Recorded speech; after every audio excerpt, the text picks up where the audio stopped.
Hey everybody, I'm doing a video today to discuss the theory that the shooter was behind and to the right of Charlie Kirk, and I'm going to tell you why I don't think that is true.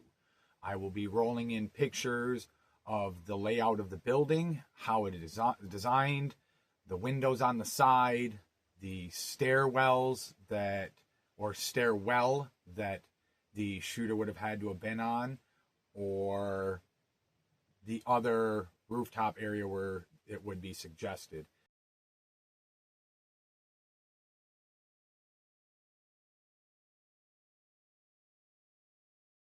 And I am also going to do a little bit of shooting today from approximately the same distance and height that the shooter would have had to have been to have done what they're saying he did. So what I did is I brought out two different rifles. I brought out a 5.56, and I am going to be shooting a Winchester white box 55 grain full metal jacket, just standard ball ammunition. I am going to fire one round unsuppressed, and I'm going to fire a second round suppressed. And I'm going to show you how loud this gun actually is, even suppressed. And for anyone arguing or that's going to ask, would you load it subsonic with a 5.56? No, you wouldn't do that. At that point, you might as well just go with a 22. There's no point in even using a 5.56 if you're attempting to slow it down that much. Subsonic is below the speed of sound, so I think I might be mistaken. It's either like 1,020 feet per second or 11 something, but I think it's 1,000 something. And I'll find out and I'll put it in exactly what it is. I'm not recalling at this moment, but at that point, that's why people started switching to things like the 300 blackout, which I have a 300 blackout I'll be shooting today as well. I will be shooting a supersonic round suppressed, so going faster than the speed of sound, so you'll get that supersonic crack. And then I will also be shooting a subsonic round out of it suppressed to show you that if you are going to want to do it suppressed, you would have to go 300 blackout, which you're now in a 30 cal cartridge. And even suppressed, anything other than a subsonic round is still going to be loud. And I'm going to record that. So I have a target set up. I'm about maybe 14 feet up, 12 feet up, and I'm shooting at approximately 40, 50 yards. I didn't go do the line distance and elevation loss for this just because it's got to be either halfway up the stairwell or, as some are saying, inside the building next to the stairwell through a window. And that's going to be around like maybe 10 feet or so, whatever that breezeway was. So let's get this started. We are going to start with a 5.56. And let me put my hearing protection in because this will be unsuppressed supersonic. All right. Let's let...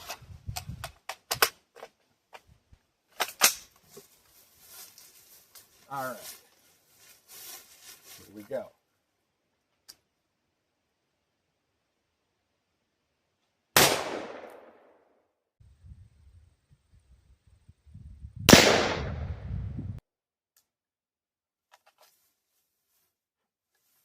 All right.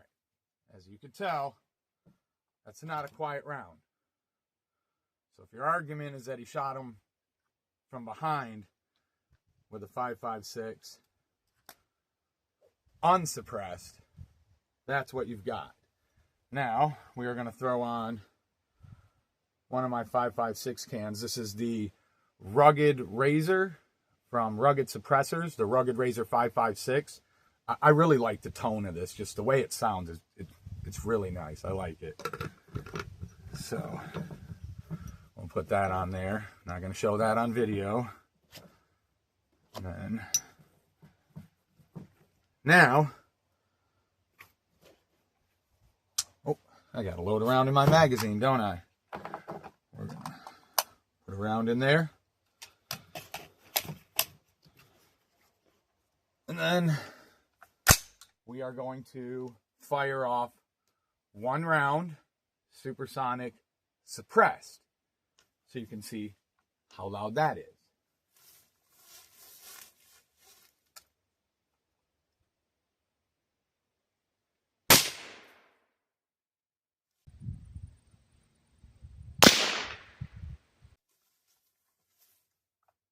As you could hear, even suppressed, that 5.56 is still loud as can be. All right, we are going to verify that that's cleared. That is, I don't know if you guys can see in that chamber, but it's cleared. So we're now going to set that rifle down, let it cool down. Don't touch the suppressor, although it's not hot at all. Now we're going to switch over to the 300 blackout suppressed. And the first round we are going to be firing is a Fiocchi? I'm not entirely sure. 147 grain, just ball ammunition. And then the second round will be a subsonic. The first one's a supersonic. The second one will be subsonic. It is a Hornady 300 blackout, 208 grain AMAX. So, if you wanted to go to a suppressed AR that you really wanted to be quiet, this would be your best bet. Also, 5.56 and 300 blackouts, they're made with the same casing. So, if you're using magazines that interchange, make sure you write 300 on your one that has your 300 rounds in it, so you don't mess up. Grab a mag, throw that into your 5.56 and have a bad day, or throw a 5.56 into your 300 blackout. So, we're going to get this and let these two rounds go.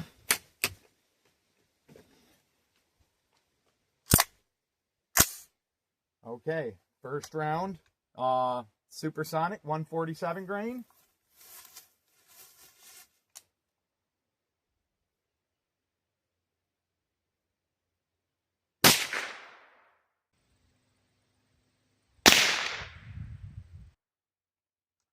Next round, 208 grain Hornady AMAX subsonic.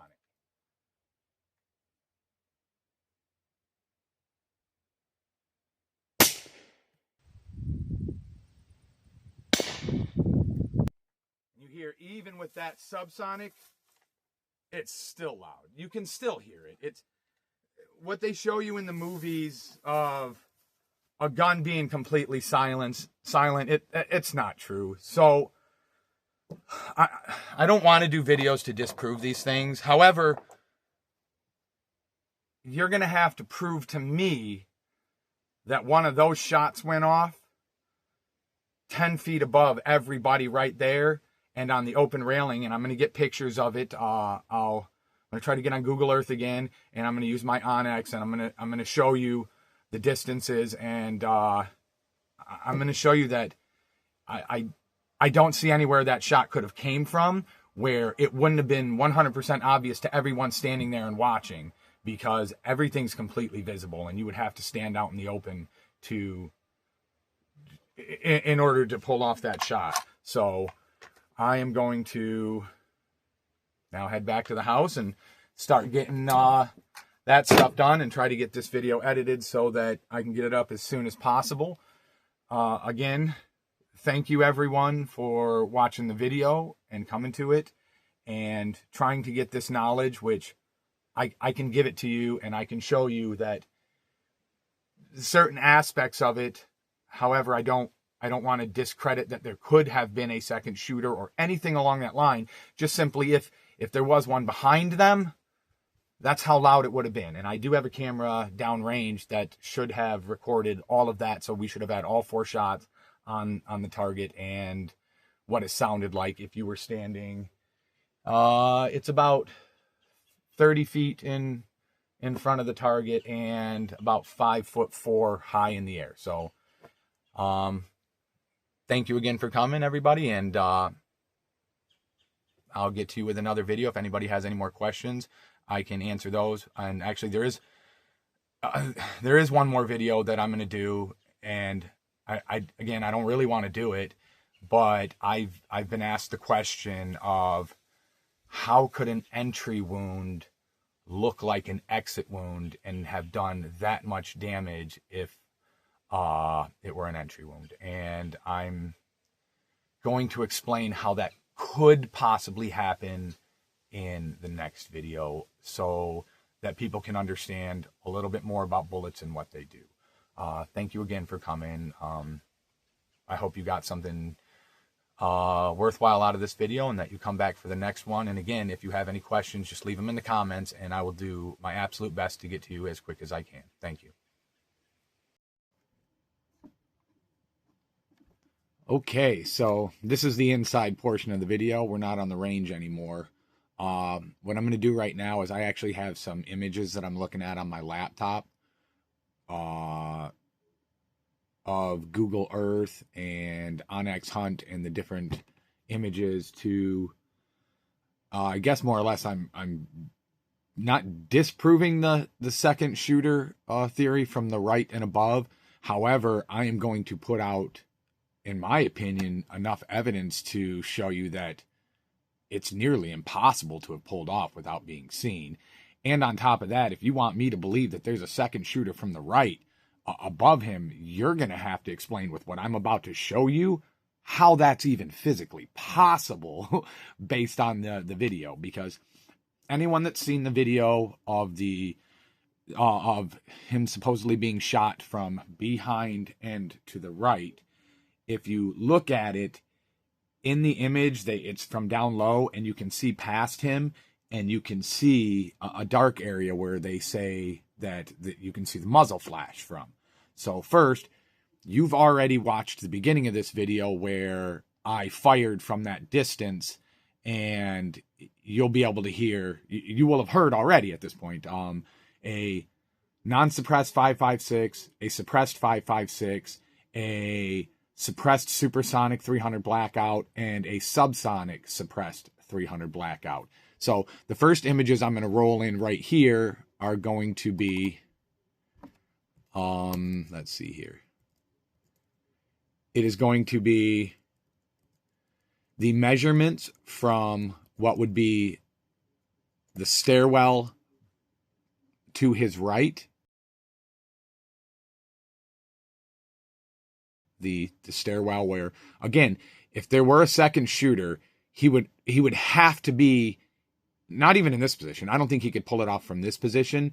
Number one, because you're completely exposed. You're out there, you're standing in front of everybody, and I can guarantee you there's videos of this stairwell without a guy standing there with a gun. So you can tell me he was shot from here all you want, but I can almost guarantee there's video on ground that shows that there's no one in the stairwell. But I'm going to roll in just, this is a 26.5 yards. This would be the shot from the stairwell. It shows 0 foot elevation loss, and that's just because it's only about 10 to 12 feet, and I'm assuming that Onyx must just consider that nothing worth marking, because anything that I do on my property where I know there's about 15 feet, it doesn't show it either. So the first thing I'm rolling in is it's 26.5 yards from the top of the stairwell. Then from the secondary floor with the bush that everybody says it could have come from, that there was a guy hiding behind the bush, which if you go look at the image on Google Earth, it still looks like there might be a guy hiding behind the bush. That is 38.2 yards. And also it still shows an elevation loss of 0 feet, but it would have to be like 22 feet or something. And actually this would be a more difficult shot to pull off if you were to do it, just because it's only 38 yards with 20 foot down. The shot that I took out back is, it's about 15 foot down. So again, you know, it's just with an AR, it's less accurate. So would not be my weapon of choice if that's what we were doing. And also, I'm not positive, but I believe from this portion, and I'll show you, there'll be later images, I believe from this spot, that I don't even necessarily know he would have been able to see Charlie Kirk's above his shoulders. Maybe, but I'll show you in that. The next image is going to be the shot that I took earlier. It's 42.1 yards. And again, like I said, it's about a 15-foot elevation loss, but it doesn't show it for some reason. Either way, it would have been the furthest shot that would have been taken from near the bush, and it would have been approximately the same height. So I took the shot. And then the next image that I've got here is going to be, it's an overlay from above. And if you look at the upper left of the image, you can see what looks sort of like a baseball diamond. Well, that's where Charlie Kirk was. On the bottom half of the image, there's a big building right in the center. I believe it's called Lucy Center, I believe is what it's called. And that's the building that the alleged shooter was on, Tyler Robinson. And then the next image is, it shows it's 138 yards from where he would have had to have laid. There's only one spot you could have laid on that roof and really got a good image, and that would be here. And it's 138 yards with a 33-foot drop.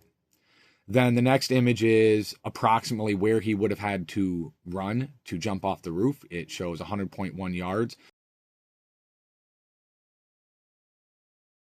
So he had to run approximately 100 yards across that roof, and where the lower right dot is where he jumped off the roof. Then next one, we're now a Google Earth image of the same thing. And then a Google Earth image showing more or less a close-up of where Charlie would have been sitting, the stairwell the alleged second shooter would have had to have been on, and then the balcony with the bush, where, like I said, if you look at it, it kind of looks like there's a guy in the bush. But which is surrounded by a glass railing. And again, at that point, once he was out, you're on that balcony, I don't necessarily know you could have even seen his neck to pull that shot off. Next one is just more of a zoomed out image of that.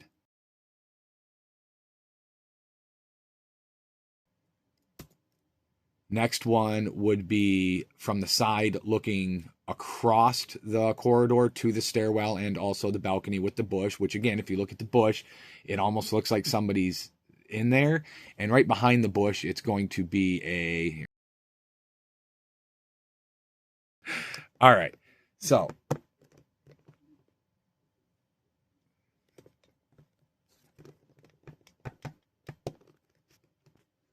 crooked camera now. All right, so the next image, I have drawn a red arrow, and that is where they are claiming the alleged second shooter would have shot him from if inside the Hall of Flags.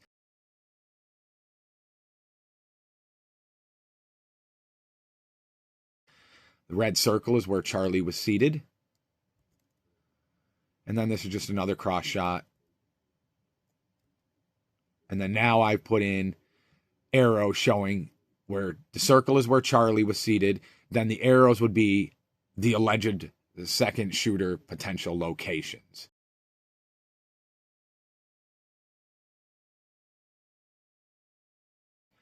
And again, the first arrow closest to Charlie's position, that would have come from inside the Hall of Flags. And it means the guy would have had to shot through a window that doesn't open. And that's where, if you look in the video, when you see what they're calling a muzzle flash, the reflection, they're showing it in this window.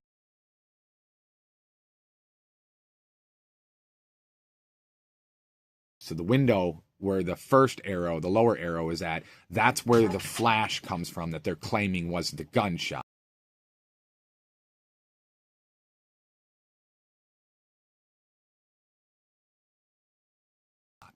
Then the next arrow above that would just be standing on top of the roof. And then the third one to the left is just showing the balcony. And the arrow's pointing that there's a there's a table there with like an umbrella, like a porch umbrella on it, which is not opened. Then this is looking from on top of that building down towards the area.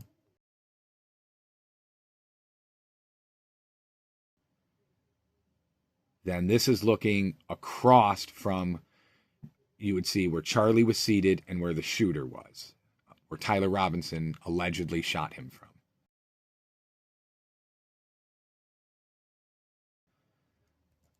Then this is from behind the building that he was shot from. And if you look to the right in the middle, that white little section of roof where the glass is underneath of it, right above the arrow for the compass, that's where he jumped off the roof. The left corner to the top of that building is where the shot came from. And upper left of this image, you can see where Charlie was seated. And then there, I've drawn it in.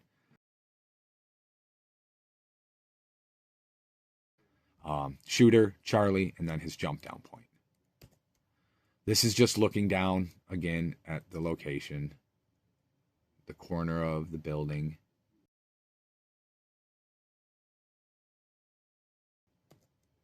Shooter, Charlie, and then alleged second shooter.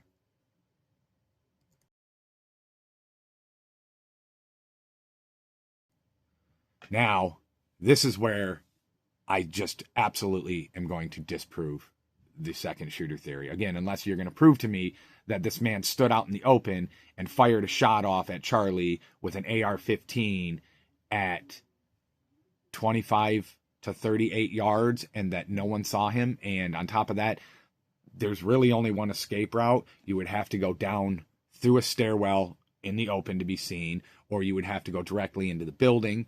And you see where the UVU, a place for you thing is, that's called the Hall of Flags. And I'm going to show you what that looks like inside here in a minute. This is on top of the second floor, looking towards the stairwell, showing the number 2 floor door where they would have to go in if they were escaping this way. And then you can see the umbrella up top. And again, you can see the glass railing around that right here.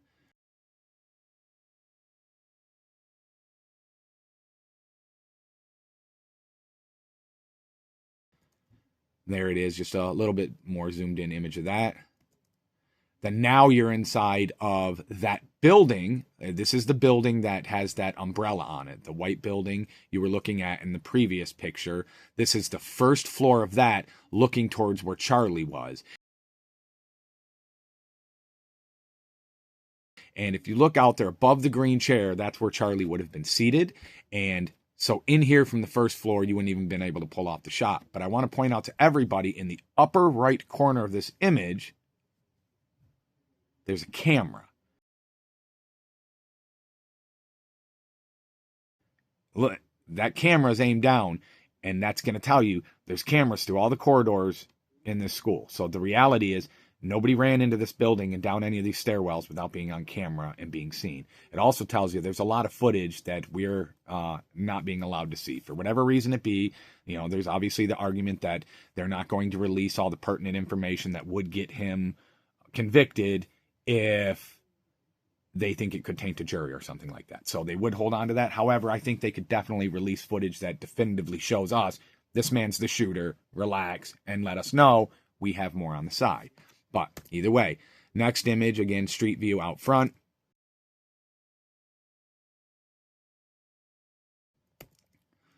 A zoom in to where the stairwell is, where, again, people are alleging there was a shooter there. You can see there's no door at the top of the first flight right there, where it loops around and heads up towards that second floor.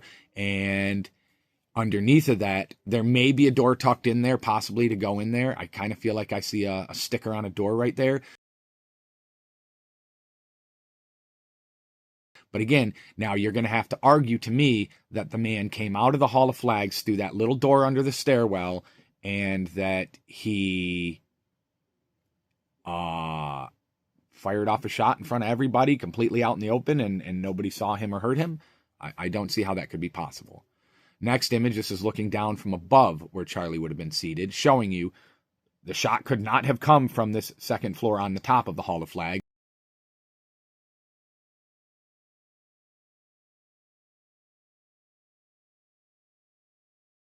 He would have had to lean completely over the railing and let the shot go. Next one, same thing. Just showing you, again, second floor and the railing up on top. Again, you pick any one of these locations for the shooter right here in front of you, be it up top, in the middle of the stairwell right there where that opening is with the railing, or right here at the top of this staircase coming up to this floor. You're completely exposed. There's nowhere to escape except for through the school, completely on camera, 100% seen. Now, there may be the argument that he was on top of that roof, one floor above where that umbrella is. I don't think you can access up there, first off. And second off, if you were that high, and I think if you were where this umbrella is, I think you would be too high to take the shot. I think he would be completely obscured by the tent he was in. I don't know. I wasn't there, and I don't have any pictures from there at that time from that elevation. Next one is showing on top of that building. Not a very good image. Now, and here we are in the Hall of Flags. This is, if you look out, you would be looking over where Charlie Kirk was seated. Charlie Kirk would have been seated just to the left of this image.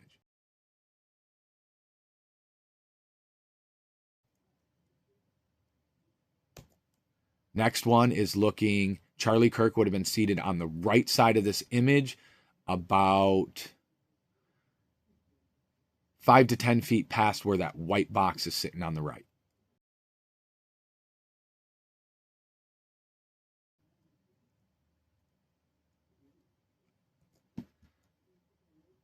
This is the opposite direction, and you can look out to the window to the left, right behind the American flag, and you will see the stairwell that the alleged second shooter would have had to shoot from.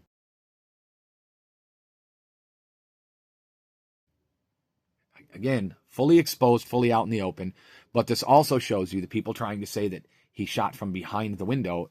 It means he would have had to shot out of an open hallway with people in it. He would have had to bring a gun down this hallway with people in it. He would have had to then escape down this hallway. And I have an image, I think I showed it earlier. If not, I'll throw it in right now, of a man standing here right after the shot went off, and you can see other people. Like, there were people in this hallway. There's no way the shot came from this hallway.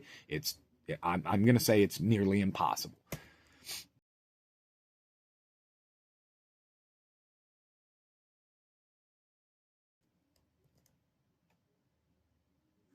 All right, and that's going to be it. So, I don't want to discredit that there was potentially a second shooter. I'm just telling you right now that from a ballistics point of view, and from having looked at the entire scene through Google Earth, Street View, and from above, I don't think it's possible to have pulled that shot off from his right and above him without having 100% been exposed and absolutely have been seen. Now, if you have an argument against that, and you can take any of the images I've got or images you can provide of your own and show me where he could have been, or the alleged second shooter could have been, and it couldn't have been above second floor, because, again, he would have been completely obscured by the tent that Charlie was in. He wouldn't have even had a sight picture. So I don't think there's any credibility to the second shooter from the right and above, and I believe I just thoroughly showed you that it's almost impossible to do. And again, I've seen one image, and it's a guy saying that his saying his Marine friend broke down the shot and told him this is a 22 and that it came from over here. And I've seen the image of the flash in the window. The image comes from lower left in front of Charlie, and it shows above him behind to his right.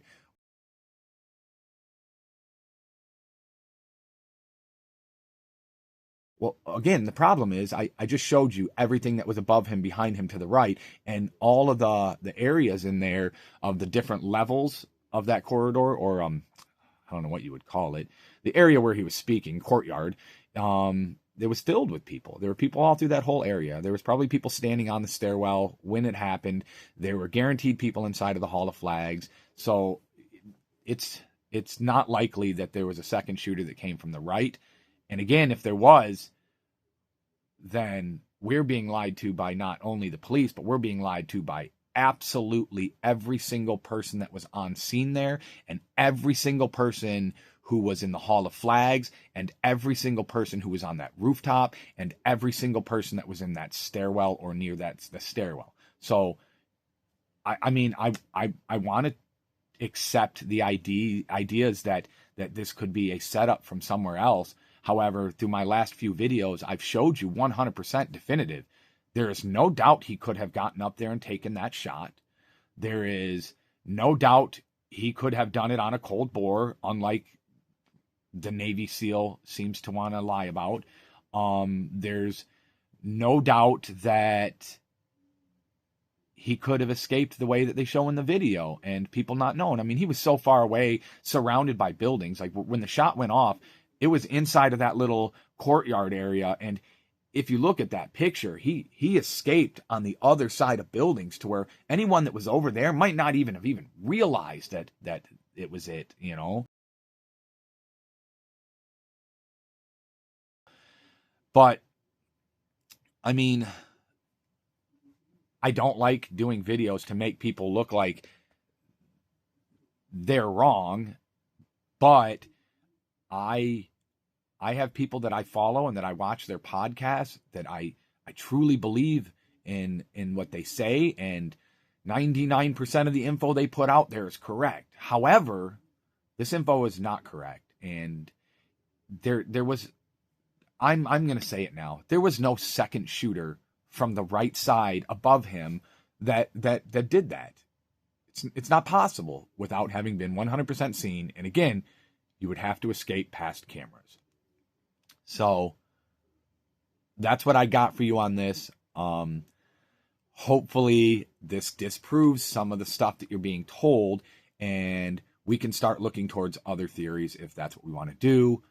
But I don't believe it. Oh, and another thing, if you wanted to say there were two shooters, you're arguing to me based on the fact that there was only one gunshot that went out.